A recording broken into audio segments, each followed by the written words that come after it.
کون خاص ہے اور کون عام ہے؟ شعور کی بنیاد پہ.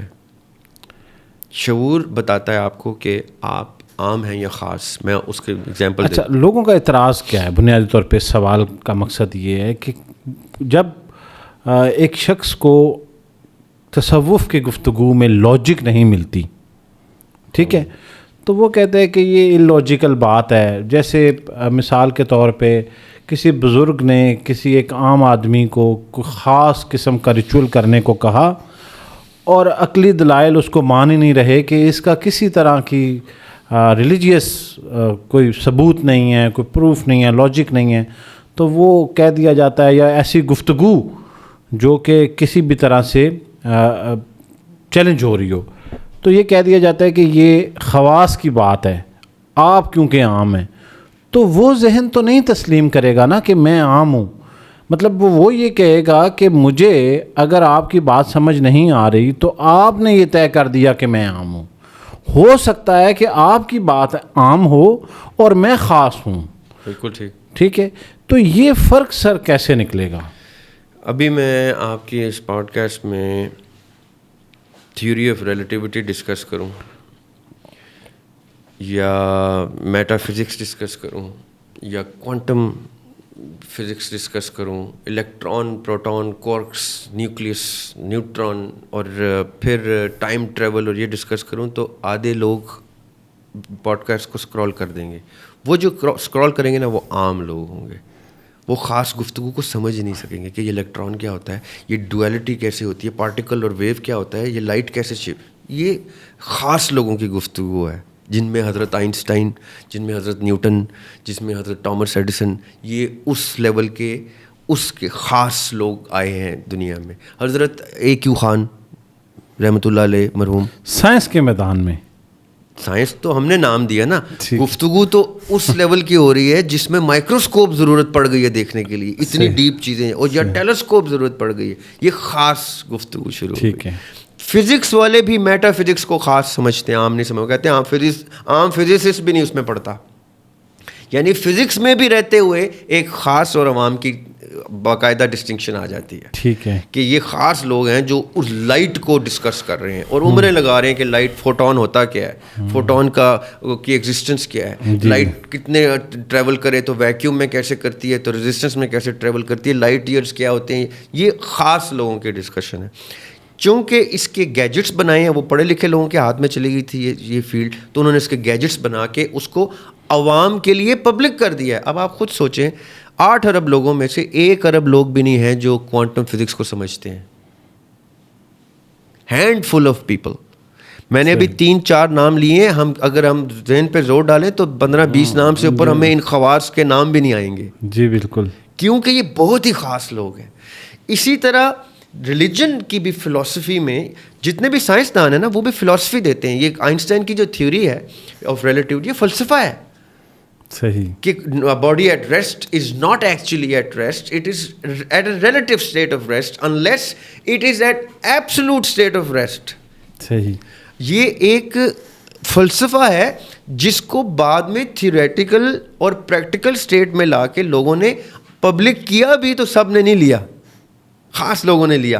یہ تشخیص ہوتی ہی تب ہے جب کوئی خاص چیز سامنے رکھی جاتی ہے. اب جیسے آپ نے مثال دی کہ ایک بزرگ نے کسی کو کہہ دیا کہ بیٹے یہ کرنا تمہارا یہ مسئلہ حل ہو جائے گا، تو کہے گا یہ کی گل دسی تسی، میری لاجک سسٹم اس کی لاجک کے لیے ہے ہی نہیں، ورنہ وہ خود نہ کر رہا ہوتا.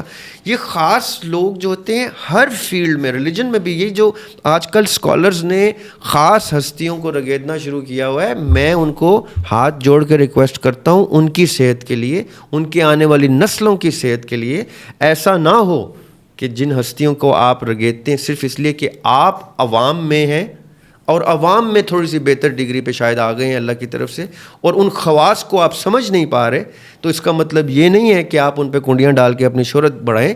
آپ ان کو چھوڑ دیں. ان کے بارے میں آپ کو اور کوئی ٹاپک نہیں مل رہا تو مجھ سے رابطہ کریں، میں اچھے اچھے ٹاپکس دوں گا جو آپ کی ڈومین کے ہوں گے اور آپ اس میں بہت اچھا کھیلیں گے.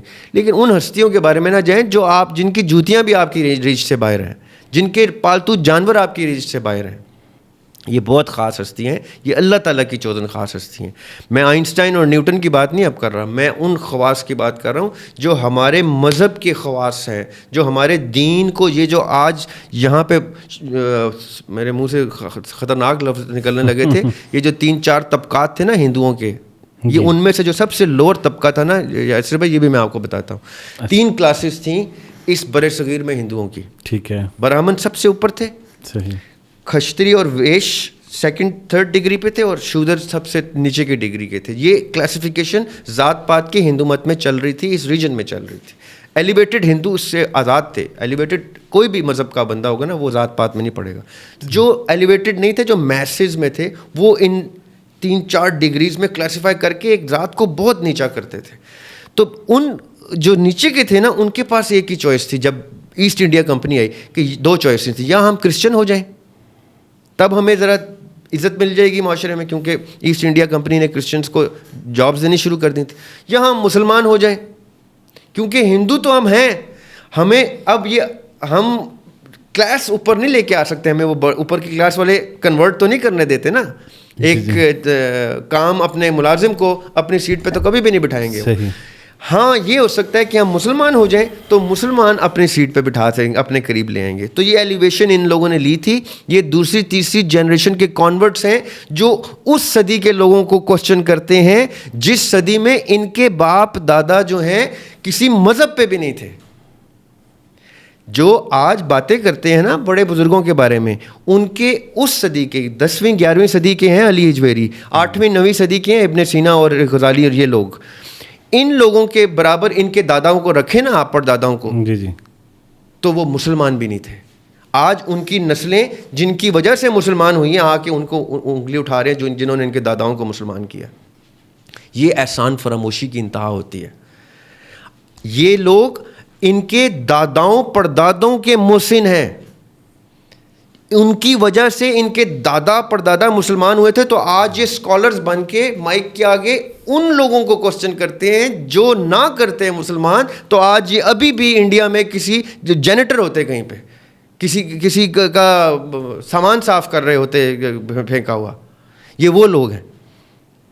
آئینہ دکھا رہا ہوں میں خالی. اب اگر آپ مسلمان ہو ہی گئے ہیں تو اسلام میں پہلی چیز, قرآن بھرا ہوا ہے اس چیز سے کہ احسن طریقے سے بولتا ہے مومن احسن طریقے سے آرگیو پہ, کسی نان مسلم کسی ایتھیسٹ سے بھی آرگیو کرتا ہے تو احسن طریقے سے کرتا ہے. یہ قرآن کی آیت ہے, سورہ الانفال کی آیت ہے کہ اتنے احسن طریقے سے گفتگو کرو کہ تمہارے گفتگو کا معیار احسن رہے, کیونکہ رب جانتا ہے کہ تم میں سے ہدایت پہ کون ہے, تم نہیں جانتے.